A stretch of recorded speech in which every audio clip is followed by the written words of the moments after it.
Right now, though, we're a little bit late. Hey, we have a Jen Rogers at the credit union. You Did do, Jen right? write a book?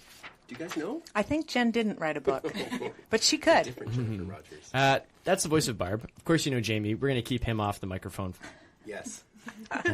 Also joining us is Allison Raven and Amanda Rota from the Revelstoke Credit Union. And we're going to kick things off by Barb talking about the financial literacy. I sure am. So we're pretty excited at the credit union to be able to provide the financial literacy workshops within Revelstoke. So we've trained 4 other trainers to help us out. And we have a pretty wide variety of subjects and topics to cover. And there's about 12 different ones. So we've already covered the introduction to basic banking and the introduction to basic budgeting. Tuesday, we're going to be talking about seniors, wellness for seniors. And the last one that we've already done is identity theft and fraud prevention. So they've all been well attended, and we're really excited to see who comes out for Tuesday nights. And Allison and Amanda are both going to be doing the presentation this week at the Senior Center at 2 o'clock. And I'll let them talk to you a little bit about what the workshop topic includes. That was excellent. That was excellent. Do you go to Toastmasters? I did. Yes. Yeah, Toastmasters on Monday at the library store, right? I don't now, but I used to. It shows, though. Oh, thanks. It's coming from my job. Ladies, yeah, tell us a so- bit about financial wellness for seniors. Yeah, so this Tuesday, Financial Wellness for Seniors. I know it says seniors in the title, but it's not just for seniors. It's actually to anybody who wants to pre-plan for any kind of disaster. So it could be if you're in a car accident or something happens to you, what you should pre-plan for in order for your finances to be looked I like after. that, a bit of fear to get people out. Yeah. Well, it's really your life can change in a heartbeat. Yeah, it totally can. So the topics we're going to cover is financial abuse and who might be an abuser, why you think financial... So we're not talking about people slapping you with money. No. What we're talking about is people taking advantage of you Yeah. for money. So financial abuse is theft of money, property, or personal information. And it can also include the misuse of money or property or withholding funds.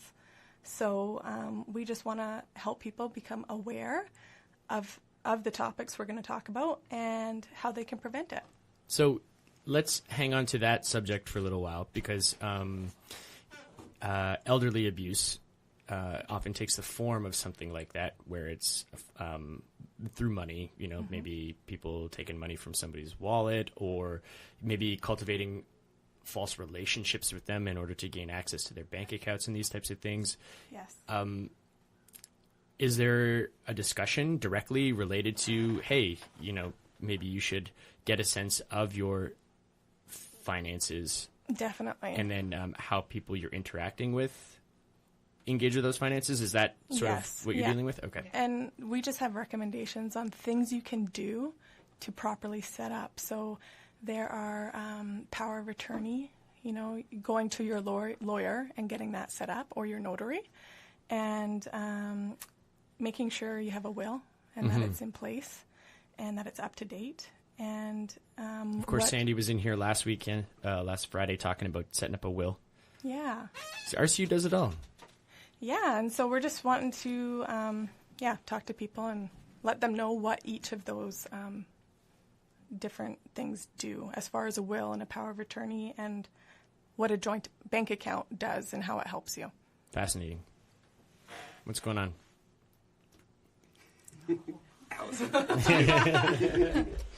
I guess it's more of what Amanda was saying. She talked a lot about the different topics we're going to talk about. But like she said, it's not necessarily just for seniors.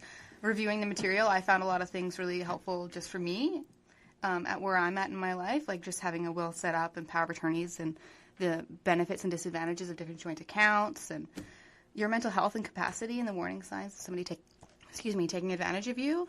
I mean, those could happen to anybody, not just seniors, right? Mm-hmm. Exactly, and what these workshops really do is they empower individuals to make the right financial decisions for not just themselves, but their families as well.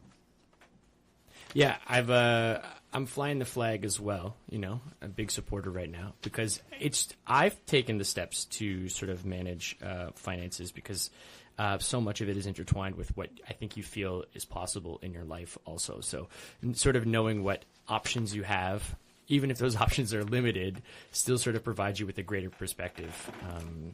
And sort of planning. So while not aimed exclusively for seniors, everybody can benefit. Yeah, we can even add like financial wellness for when you're a senior. Yeah, or even if you have seniors that you're kind of stepping up to take in a more active role in their life, this is helpful you prepare for that. It helps. There's a topic or a section here about budgeting as well and having to deal with that. So it's definitely some valuable information for sure. Yeah, knowledge is power. And I think a really important thing to know is that these workshops aren't something that you have to come to. We can come to you. So there's a lot of times people that have a need, but they don't want to display that or be out in the community and let other people know that is what their need might be. So if there is people or there are people out there that are interested in a workshop, to come and see Jamie and let him know, because we will come to you. So if you see within even your organization, you think that, maybe my staff could really benefit from this, but we don't want to go out. We'll come to your sitting, and very thoughtful. We'll do that there for you. Right on. Ladies, thank you very much.